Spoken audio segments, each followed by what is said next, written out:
stop the moment they find safety. And that's putting a serious burden on southern European states. And Greece is demanding northern nations share the burden. Anastasia Cherkina has more.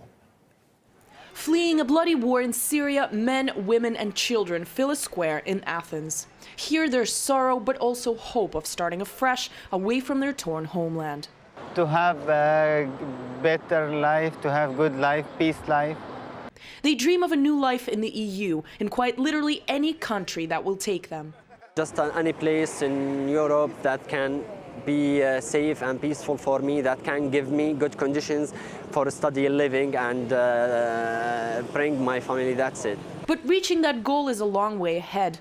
There are 3.6 million refugees displaced from crisis-torn Syria.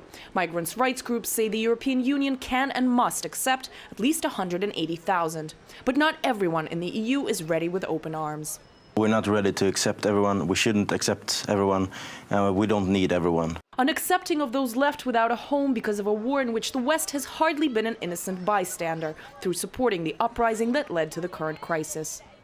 I was talking a lot about the Arab Spring and about Syria. We should stick with the Arab Spring. The idea of the growth of democracies in these countries is a good thing. The history of foreign interventions probably for centuries now, that governments think that it's going to be a simple matter and it'll all be over in a few months. And life has obviously proven a lot more complex than this.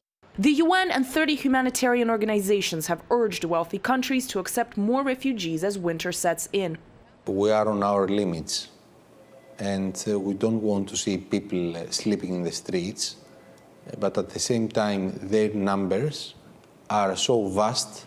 With millions displaced, the UK has so far taken in only 90. Britain says it's already doing enough by being the second largest contributor of humanitarian aid to Syria after the US, having pledged £700 million. But critics don't buy that, saying both Britain and the EU have the capability and an obligation to help more. While the bureaucratic process of accommodating Syrian refugees moves at a glacial pace, these people, some on hunger strike, continue to wait to be regarded not as just inconvenient numbers, but as displaced fellow people in dire need of help.